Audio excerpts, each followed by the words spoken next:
The personal and social impact of computers. That's our main topic for our Unit 4. Our objectives this week are again diving into policies and procedures that have to be established to avoid waste and mistakes. We're going to look over some examples, identify some of those key policies and procedures, again building off what we discussed last week. And lastly, we're going to discuss the principles and limits of an individual's right to privacy. One of the last major topics we'll end with is computer crime, and how it's serious, and how rapidly it's growing, and why it does require management's attention, as well as government, both at the local, state, and federal level, because this is becoming more prevalent. We'll also look at jobs, equipment conditions around the globe. We're going to look at some of the important effects of computers on our work environment. Things like telemedicine or telepresence, working from home, things like that. So why do we need to learn about security, privacy, and ethical issues in information systems and the internet? It's always really funny because most of the time we deal with a lot of non-technical issues associated with our IS systems, our IT systems. We have a lot of HR guys that normally have to do their job correctly without mistakes or without waste or error. That way they help avoid privacy violations, also comply with laws for collecting and distributing private data.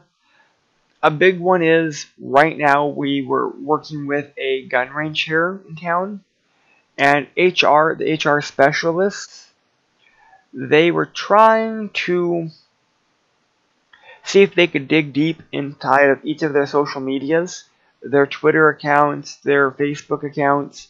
That way, you couldn't be a person working on the counter and then post something on your Twitter and then come into work and then it cause an issue. Found out that's a gray area, especially in Nevada. But depending on the work area that you're working in, if you're a police officer, that's not okay. So, I mean, it really depends on the industry, the state, and the country that you're in, because these are things that are happening more and more. It's also gotten to the point where some of these HR specialists are looking through your photo sharing sites to make sure their staff isn't wearing work clothes during non-work hours representing their company. We have Cox/Comcast here, and they're a cable broadband provider, and they're very diligent about, if you are not at work, you take that uniform off. And a big part of that is, that way on non-work hours, no one can see you in a work uniform and associate what you're doing with the company. We also need to be able to have employees and other users trained to help avoid crime, fraud, and privacy invasion. Fraud's a big one. I work at a college during my day job, and one of the big things that we've found is we have people calling in pretending to be Xerox technicians. Most of our copies, our larger copiers, are all Xerox, and we have a contract with them. But a more recent trend in the last 5 months is someone will call pretending to be a Xerox technician, and they will want your name and the type of printer that you print to. And their entire job, or their entire reason for doing that, is they will send you out a copy, or they'll send out a box of toner for the copier that you use, and they will put your name on it. And because we're a larger institution, our pay department just pays those invoices. Oh, well, Joe Blow for this printer ordered toner. Pay. But Our contract with Xerox is Xerox comes out and replaces all of it for free. And sometimes these toners are like $500 per toner cartridge. So this company is making a lot of money by just asking for a person's name and printer. Privacy invasion, just the same. It's just amazing to see how people are willing to give up a lot of information to people on the phone. Again, Cox slash Comcast the other day, they called and they said, well, we're calling from Cox. I need to verify that you are so-and-so. I need you to provide me your social security number. And I'm like, no, you just called me. You said you're Cox or Comcast. I don't know who you are. I don't recognize the number. How about I call you back? And the woman was just floored. She's like, no, why would I lie? I'm from Cox slash Comcast. It's like, but you're calling me. I don't know who you are. So yeah, privacy invasion is becoming more of an issue. So what do we mean by computer waste and mistakes? So normally waste is defined as inappropriate use of technology and resources. Again, keep in mind this is more geared towards business, not home use. So waste could be an office worker that does data input trolling Facebook for 2 hours during work hours, unless their job called for them doing that. That'd be the inappropriate use. If their job called for it, then it'd be appropriate use, so it would no longer be defined as waste. So waste is going to be contextual. Next, computer-related mistakes. That's going to be errors or failures or other computer problems that make computer outputs incorrect or not useful. So computer mistakes could be typos. One of my favorite things when I teach advanced Excel is Excel doesn't lie. If you add up cell 1 and cell 2, cell 3 will be, the sum of those. The addition is right, the math is right. And so many people will argue, well, how do we know the math is right? And it's like, well, we can always verify, first of all. But second of all, the purpose of Excel is so that you know that the numbers will be correct. Now, normally it's errors or failures on the end user's part. Incorrect formula, incorrect cell range, whatever. But Excel normally is not wrong. So let's look at some causes of waste. A big part of the big cause that I've seen of waste is improper management of those IT/IS and resources. And that could be discarding old software, even complete computer systems, when they still have value. I work for a state entity, and we refresh every 5 years, period. Doesn't matter if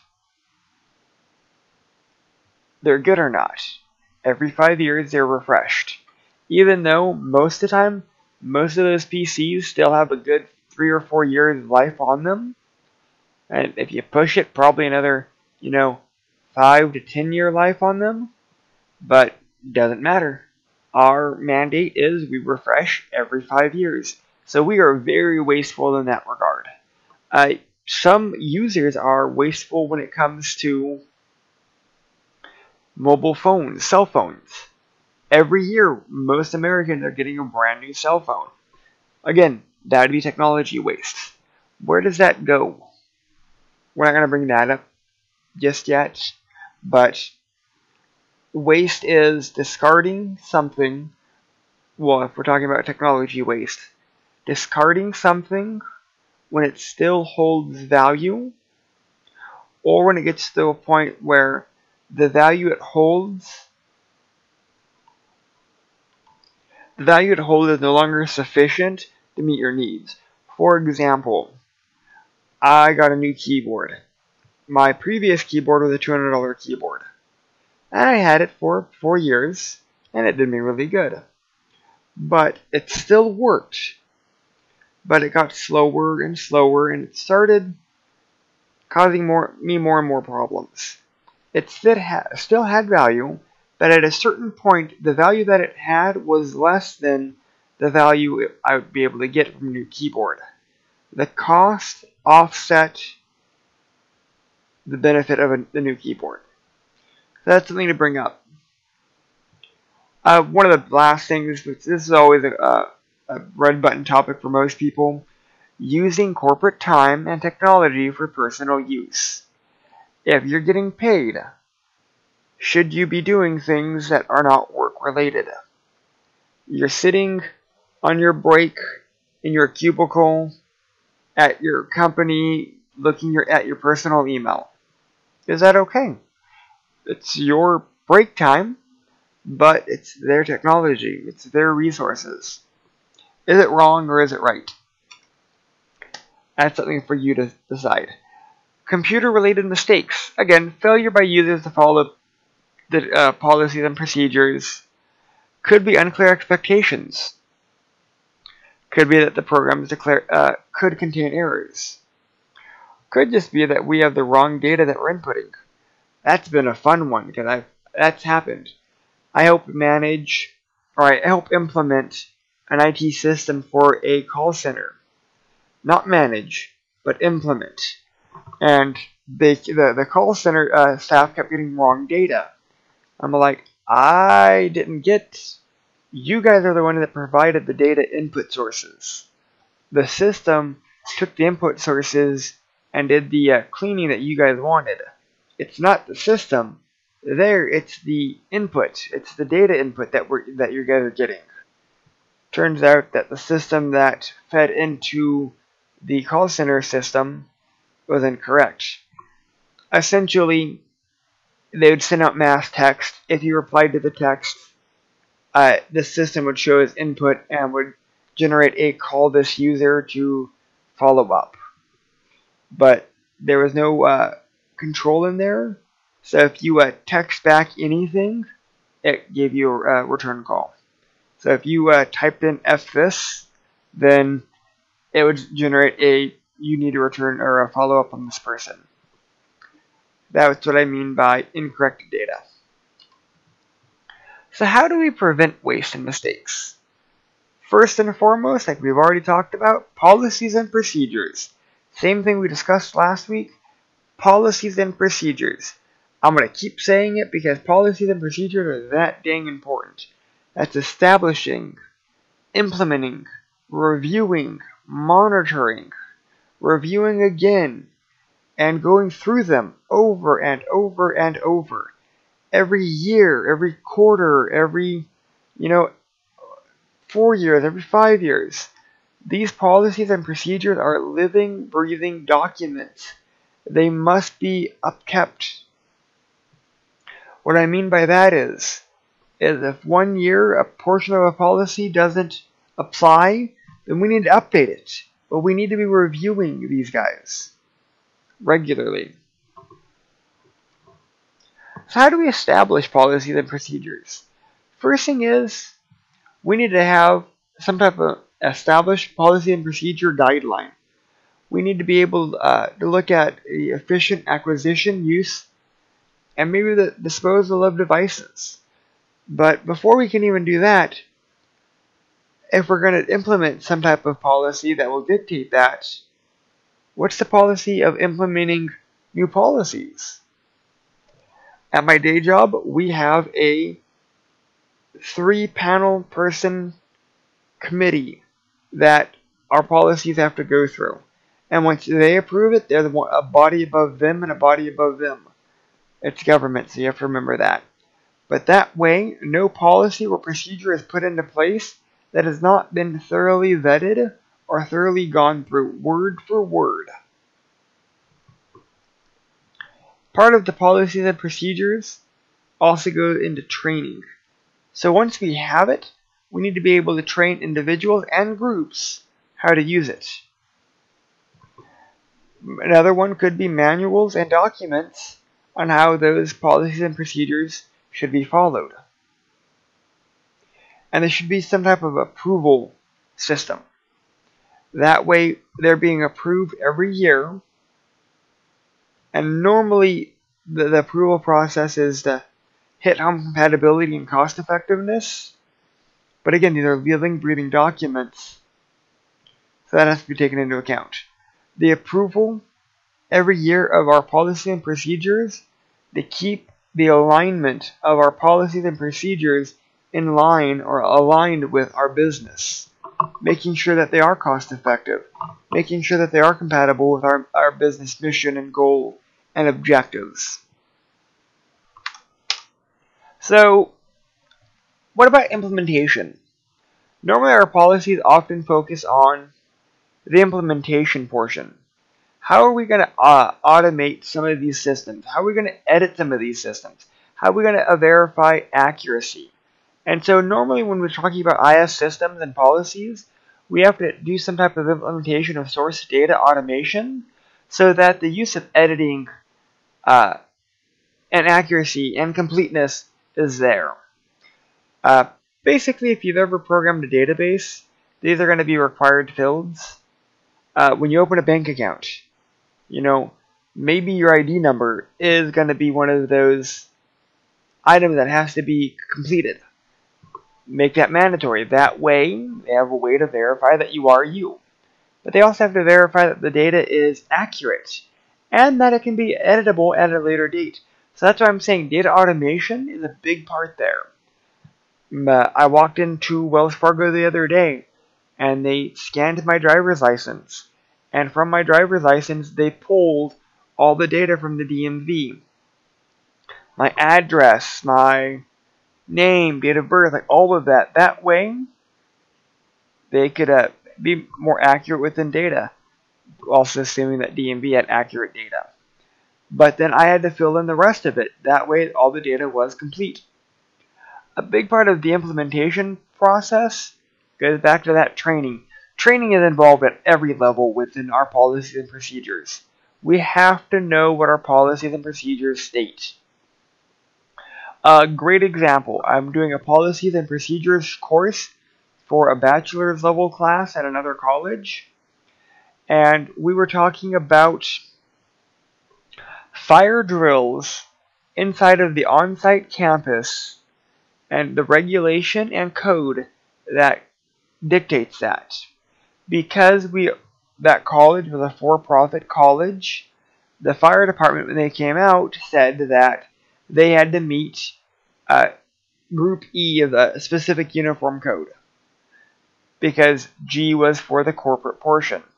However, upon further examination, my class was able to find a regulation that was in contrast to that. We are an education and a corporation, and the education was more stringent. So the corporate side was we had to do fire drills once every 6 months. The education training for this state showed that we had to do training on fire drills once a month.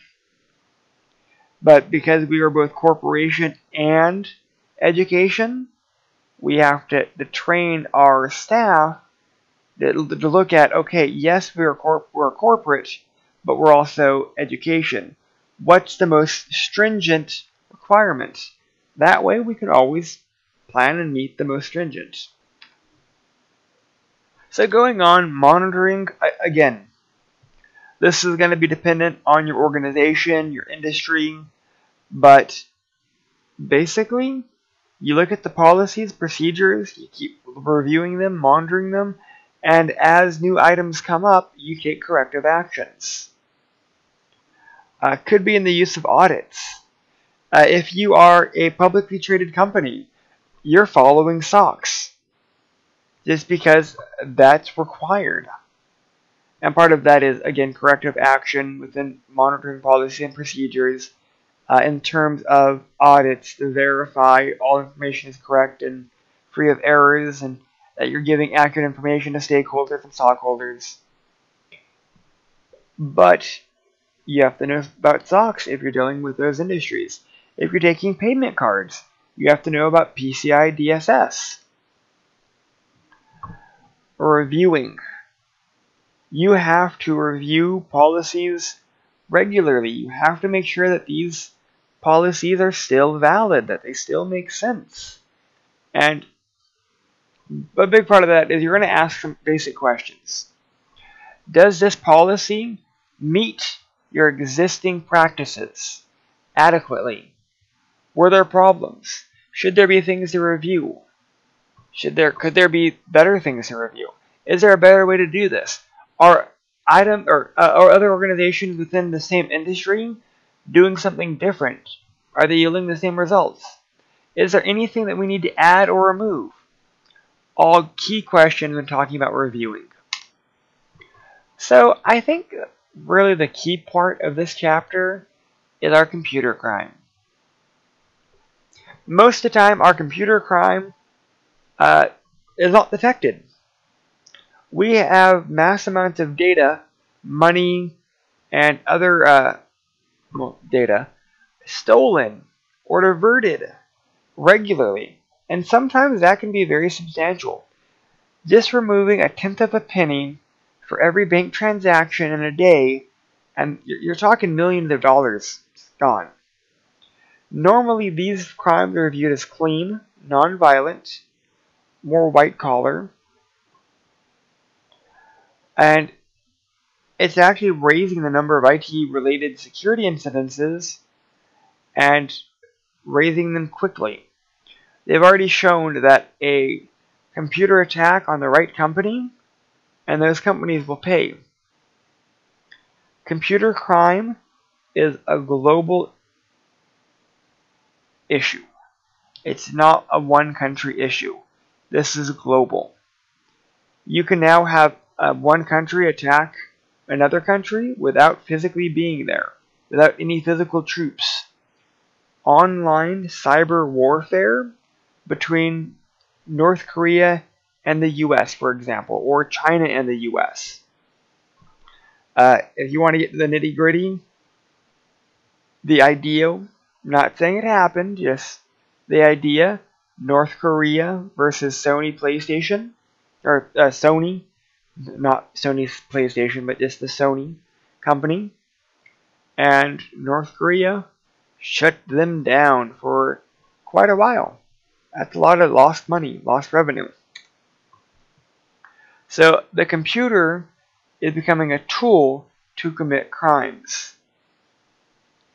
And a big part of that is knowing how to access the system, how to manipulate the system to produce the results we want.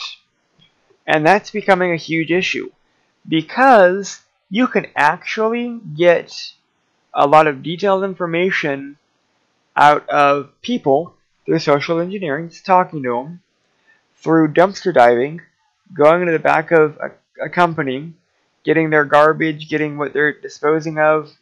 All of those are huge areas. Or even just by counterfeiting bank records or counterfeiting websites.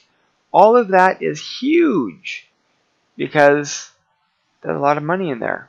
There's a lot of information on there. Your credit card receipt at a restaurant contains a lot of private information about you. We just don't realize it.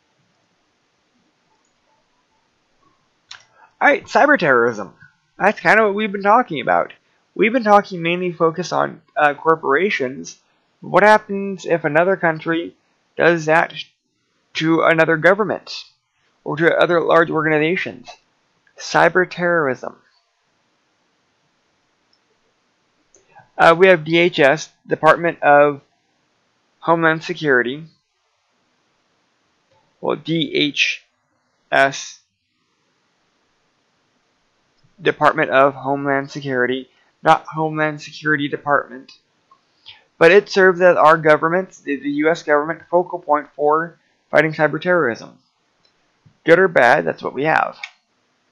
There's also identity theft. Especially after the late 90s, this is now federal.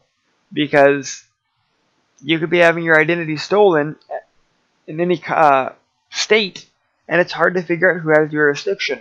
So they've made it federal. But identity theft is growing. This year alone, I've had 8 credit cards compromised. Not my identity, but 8 credit cards compromised.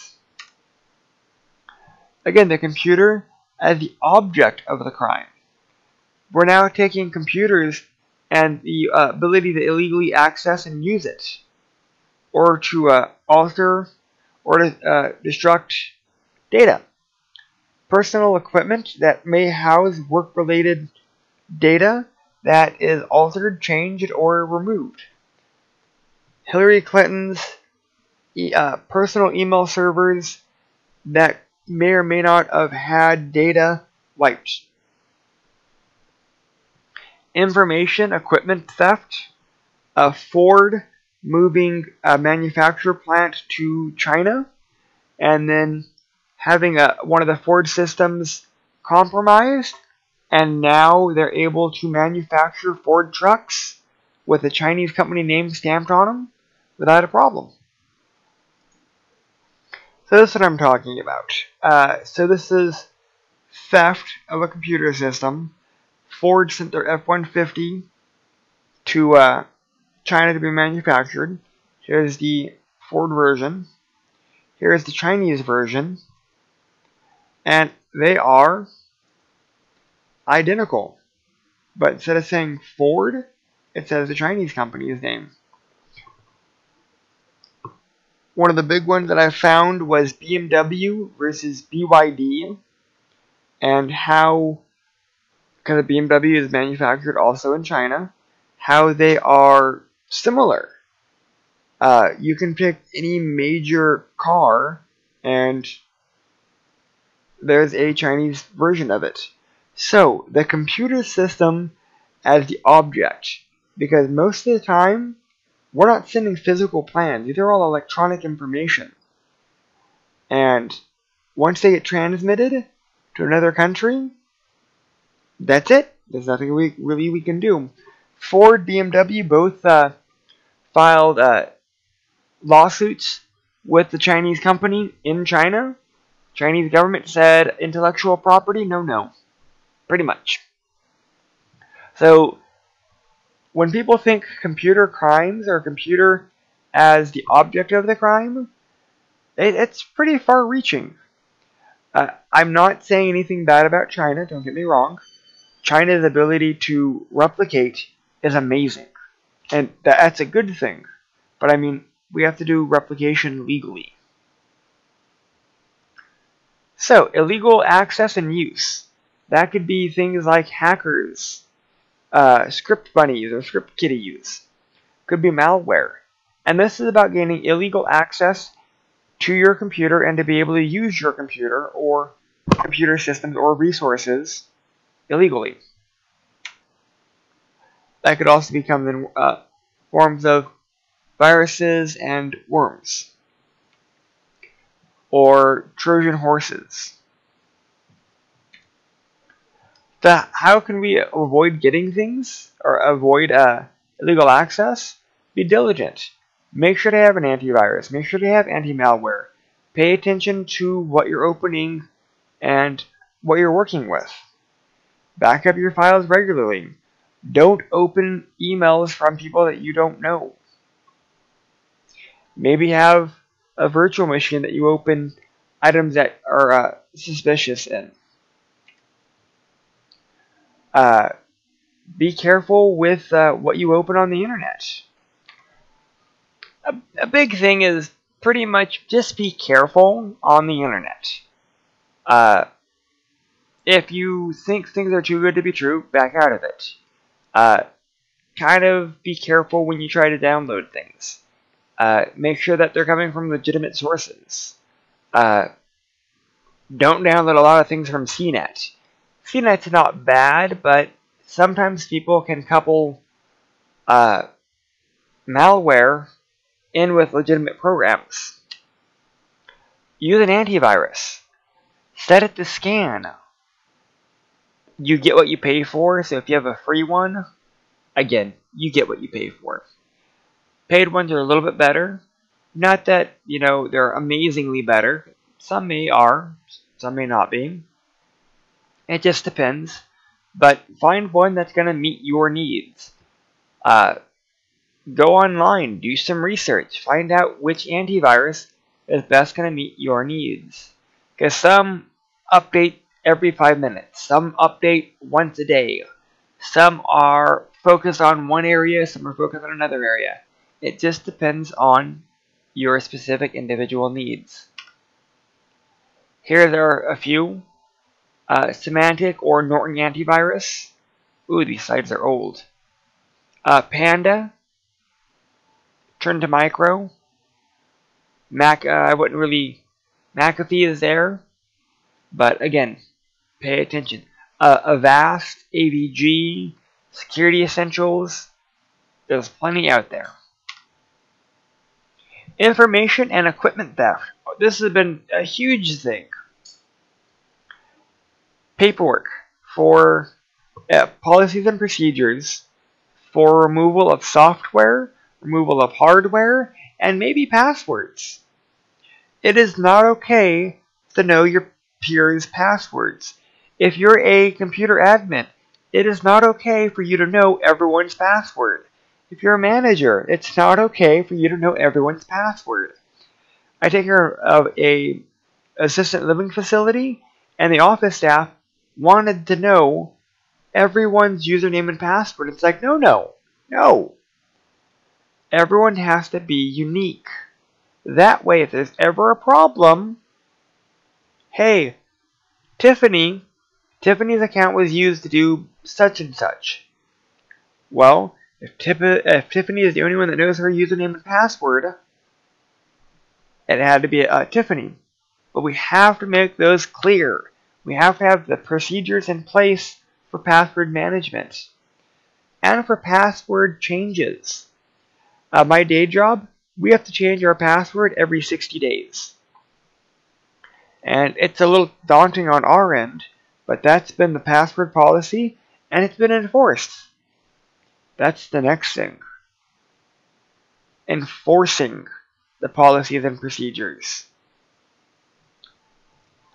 Lastly, data on our equipment can be valuable.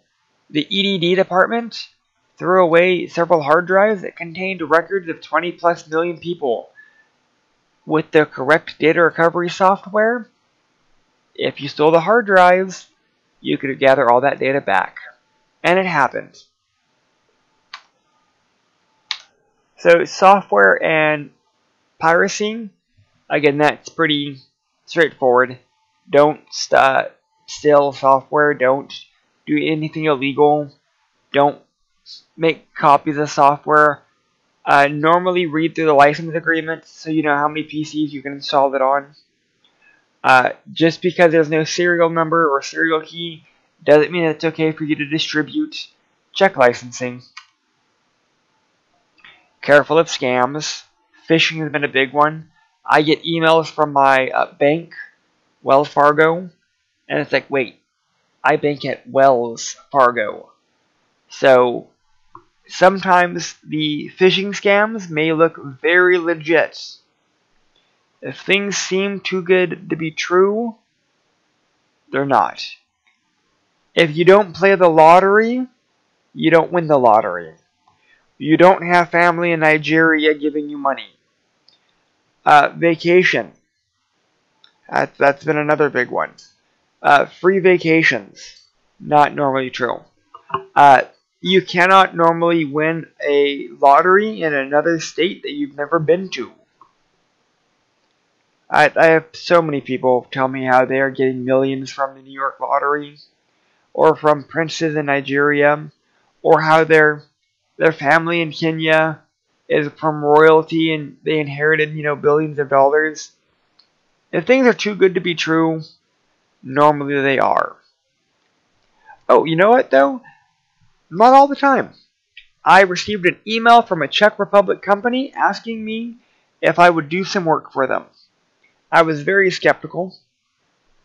I was like, okay, well, I need to first find out more information about your company and references, and they sent me everything I requested. They wanted me to install some network equipment here in Las Vegas, but I'm like, how did the company contact you guys? You're in the Czech Republic. but someone from their corporate office contacted a company in the Czech Republic, which then in turn contacted me locally to do the work. And at first I thought it was a phishing scam. But I was able to do my research, do my due diligence, and found out that no, it was legit. It's kind of scary, but they were legit, and they paid me. So sometimes these might be too good to be true, but sometimes they are true. So do keep that in mind. International computer crime. It is a huge issue. Piracy. Piracy, normally outside of the US, is a multi-billion-dollar a year industry. I was at a Microsoft conference, and I found out that the Mexican cartels, or the cartels, south of us, not just the Mexican, but the Cuban, a lot more of the cartels are in the industry of actually cloning Microsoft products. So when you go to Walmart to buy a Microsoft Xbox game, you may be buying a legitimate copy. You may not be. Part of our rep was discussing with us how close these copies are, and a lot of people cannot tell the difference between a legit copy of a game and a pirate copy of a game. And our guy used Walmart as an example, Amazon as an example, how some of these cartels are actually able to sell in bulk these products to Walmart and Amazon, and through no fault of their own, Walmart and Amazon are distributing pirated material. Again, they don't know it. And that was, a year, 2 years ago. So there's been major time to get rid of it. But I mean, it still happens. I was at Walmart and I seen an Xbox One game with the cartel's logo stamped on it. And it was just amazing because most people don't pick that up. So how do we prevent crimes? Well, within the US, almost every state has laws or legislation. But some of these laws aren't really effective. The problem is our technology changes so quickly and our laws don't. So trying to combat piracy is hard. Trying to combat other computer-related crimes like hacking is hard. Though we're making more success, this is going to be an uphill battle. So crime prevention by states and federal agencies, we have the Computer Fraud and Abuse Act of '86. There's been numerous updates to that. But there's also the Computer Emergency Response Team, the CERT team, as well as new states, well, not new states, because all the states have been around since 50s and 60s, all 50 states. But there are new laws in those states that are more comprehensive to help eliminate those crimes. But again, that's assuming all crimes are coming from within, and that's not true. A lot of crimes coming from Asia and Europe and Russia and Africa, the Americas. So it's not just a US issue. It's global. Other ways, especially within corporations, policies and procedures that outline risk assessments to secure, maybe some type of key infrastructure so that things are done off of keys that are harder to forge. Could be biometrics. Could be just installing locks and not giving people keys. So here are some prevention methods. It could be a change methodology so that an administrator is notified of changes within key systems, or they have a very set pattern for changes and they get alerted when things fall outside of their scope. Same thing with data. Again, just kind of depends. Could also be verifying things aren't being blackmailed. Email or systems.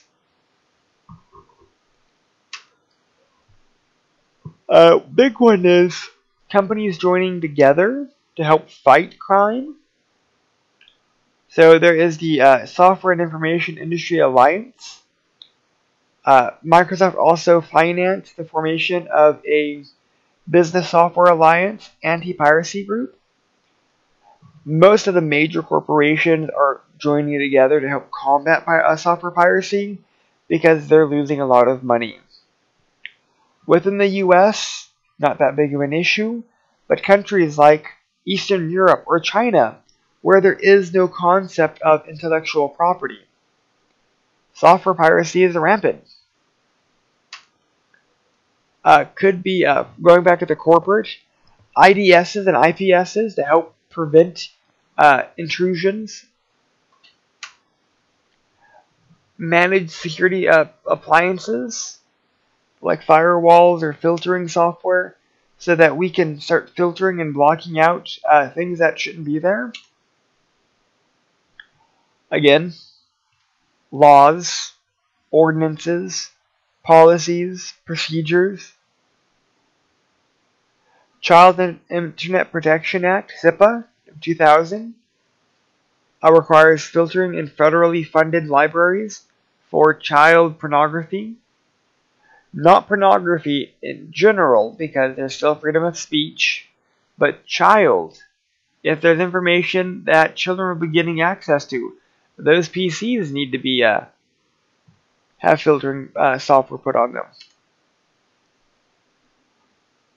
Developing, again, internet usage and security policies, training. This is going to go back to policies, procedures, and training. It's where you're just going to get into this nice big loop of policies, procedures, and training. Monitoring. Alright, so let's go move into our privacy issues. With all our data, all our information going to our computer system, how are we protecting our privacy? In Nevada, actually by the end of this year, it was mandated all health records must be digitized. No more paper records.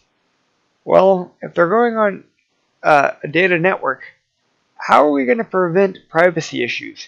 Someone accidentally emailing my record to people that they shouldn't be. Policies, procedures, training, laws.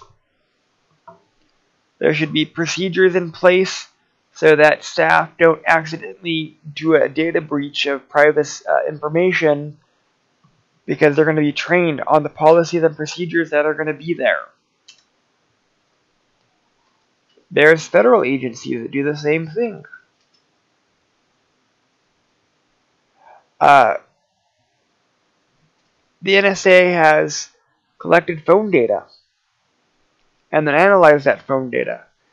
It's been ruled unconstitutional, but are people still doing it? What about privacy at work? A lot of people say that it's dehumanizing. When you're at work, you shouldn't be monitored. But at the same time, you're using companies' assets. If they don't monitor you at work, would you do something wrong? Would you do things outside of the policies?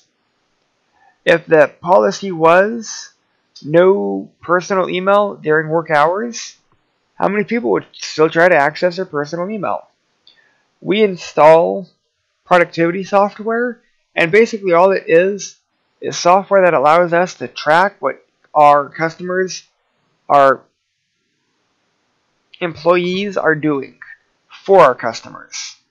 So for the gun range, we installed monitoring software on all of their computers.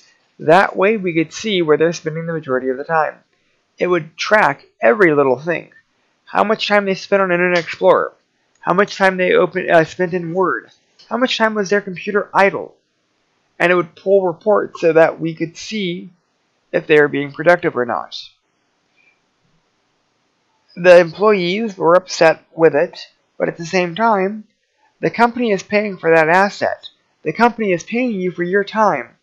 If you're spending 20 minutes of every hour idle, doing nothing, are you worth the pay that you're getting? What about email privacy? Should the company be allowed to have access to your email? Should the email company have access to your email? Should companies allow access to private email on corporate or business computers? All major things. Platform and privacy preferences, P3P, and that is screening technology that shields users from websites that don't provide the level of privacy protection that they require.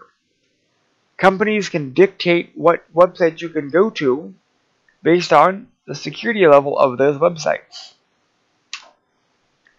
Lastly, fairness in information systems. Should you have the right to do whatever you want on the internet?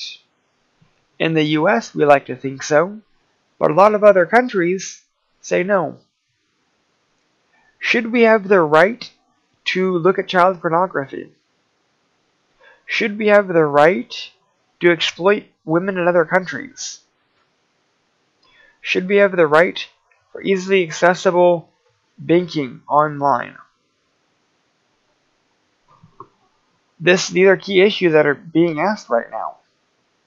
Child pornography is illegal in our country. Should we not be blocking it then? What do we classify as child pornography? Exploitation of women in other countries. Is that illegal here? Is it illegal there? If you go online and you pay a Filipino girl, $100 to do an act on camera, is that illegal? Is that illegal there? Is it illegal here?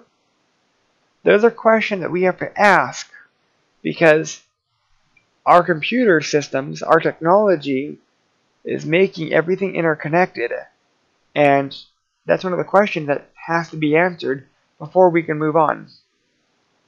That's it for this chapter. I hope that I at least brought up key questions for people because a lot of this is very contextual and it's not as straightforward as people think. So I wanted to thank you guys and I hope you guys have a great day. Thank you. Okay, so I wanted to discuss some follow-up items. One of the first things is our APA formatting and citation. That goes for both our IPs and our discussions. Remember that we have to do all of our work according to the APA manual. So if you're not sure how to do that, go online. You can type in APA formatting. If you don't want to look it up online, you can go to any of the tutorial services. We have a writing, we have a library service. They can give you additional resources on how to do APA formatting. That's important. That's not going away. In discussions, same thing. We have to be doing our citations in our discussions because one of the big things is for our citations, we're building off of other people's works. So it's a way for us to verify what we're claiming is supported by the literature. So when I say something at the sky is blue, you can take my word for it, or if I provide a citation, you can take an expert's word for it, and then I built off of that. So it just kind of increases your credibility. We should be at least citing in every post or as much as possible, because again, we're trying to link what we've done back to the literature. Same thing in our IPs. Every paragraph should be tied to a source. Every paragraph is an idea, and every idea we need to have support within the literature. And I know at this level it's not that big of an issue, but you want to get in the habit of doing that, so when you start doing higher level work, it's second nature. Also, length. We don't need posts that are great job. I mean, don't get me wrong, it does add to it, but when I start grading for posts, I'm not doing full credit for those that have 3 posts and 2 of them are great jobs. I don't count the great jobs as a post. For our discussion board, I'm looking for 3 solid responses with citations. For our papers, I'm looking for 3 pages of content with citations. So what I mean by content is that's 3 papers on topic. That's not a cover page, that's not your reference page, that's 3 content pages. 2 if you're really good, but I'm really looking for 3 if you're doing diagrams. Diagrams totally are okay, as long as you're doing them within APA formatting. Lastly, grading. Again, I grade heavily off of attempt, like if you're putting an effort into it. Like if you did 2 pages and you did a few citations, and I could see that you were making an effort, I'll meet you. But if you post once, or you did a page and a half with 1 citation, that really isn't you making an effort. If you get stuck, don't get me wrong, some people a page is a lot. If you get stuck, you have plenty of resources to bolster up your paper. You can contact me, I'll help you. If you don't want to contact me, we have a writing center, we have a tutorial center, we have plenty of help for you to get. If you need tutoring, there's a lot of tutoring out there. And again, provided from the school. All you have to do is say something. For our tutorial lab, we have tutorial services for SQL, we have tutorial services for database, we have tutorial services for math, English, writing, research, library services. I mean, we have a great amount of tutorial services. And if we don't offer tutoring in a specific area, you can ask for it specifically, and they will find tutors for you. So you could not get tutoring because you can. If you ask for help, the school will get it. If you cannot get it from the school, there's other help. I will sit down with you. I will do as much as I can with you if you need one-on-one. If you need tutoring and you don't get tutoring, that's not a failure on my part. That's not a failure on the school's part. That's only a failure on your part, because there's plenty of opportunities there. You have my number, you have my email, you have 2 emails from me, you have my cell phone number, you have plenty of ways to get a hold of me if you need help. And again, if you don't capitalize on help and you need help, that's on you. Because there's plenty of help out there. All you have to do is say something. Thank you.